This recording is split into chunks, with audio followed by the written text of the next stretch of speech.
Sveiki, mano vardas Hubertas, esu iš Libra Lures komandos. Kviečiu pažiūrėti vieną vaizdo įrašą, kuriame pristatome Trout serijos masalus. Šiandien pristatysiu masalą, kuris yra labiausiai neįvertintas mūsų asortimente – Pro-Nympha. Pro-Nymph galima rasti tokiuose indėliuose, kaip ir visi Trout serijos masalai. Jie yra prieinami būtent tokiuose pakuotėse, tačiau Pro-Nympha yra 18 mm dydžio. Tai yra mažiausias masalas iš Trout serijos. Tokioje stiklainėlyje rasite net 15 mūsų masalų.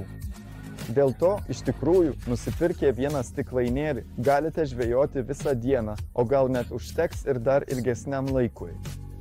Kaip ir visi Trout serijos masalai, ją rasite 4 kvapų variantuose – česnako, krilio, sūrio ir bekvapėje versijoje.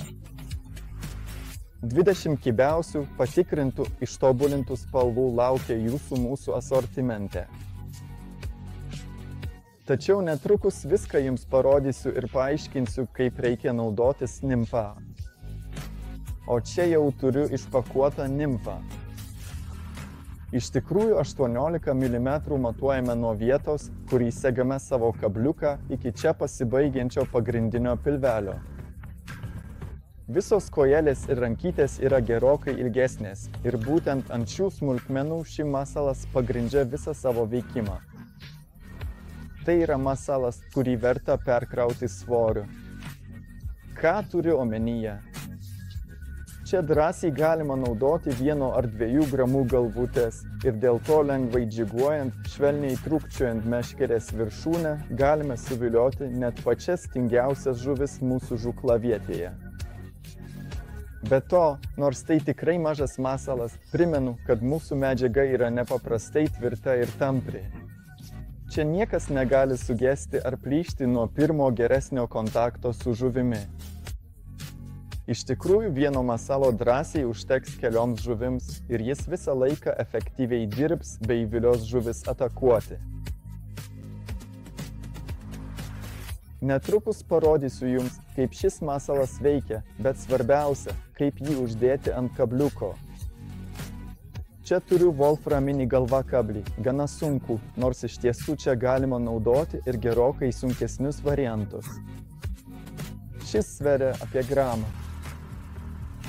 Kabliukas gana trumpas. Perveriame masalą nuo pradžios, būtent toje vietoje, kur nėra tų kojelių. Stengiamės, kad kabliukas išeitų pačiame mūsų masalo gale. Ir pažiūrėkite, kaip tai gražiai atrodo. Taip atrodo teisingai paruoštas masalas ir dėl to galime efektyviau jį vesti vandenyje.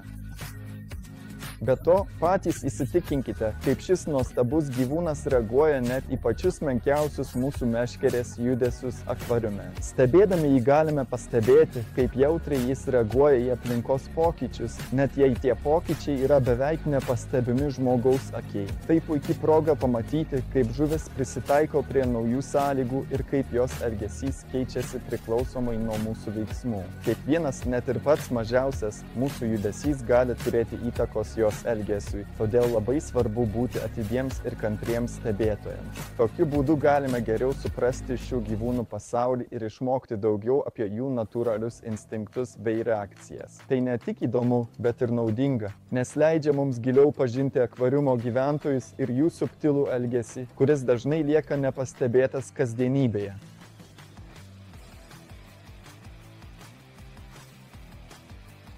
Ir kaip matėte, būtent taip juda Pro-Nympha. Labai geras masalas, jei norime pagauti tikrai vangius upėtakius. Nesvarbu, ar tai žiema, ar pavasario, vasaros laikotarpis, ar pats vasaros vidurys.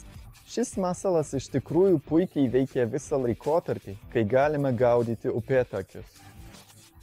Jei jums reikia daugiau informacijos apie tai, kokius kabliukus naudoti, kokius svarelius pasirinkti šio tipo masalui, būtinai apsilankykite mūsų svetainėje www.libralures.com.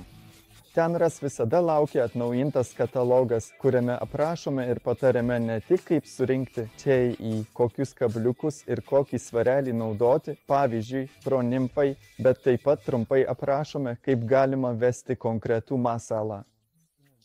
Tikiuosi, kad jums patiko. Jei taip, būtinai paspauskite patinka šiam kanalui, prenumeruokite, palikite komentarą, o taip pat kviečiu jūs apsilankyti mūsų Facebook, Instagram, TikTok paskyrose ir X platformoje.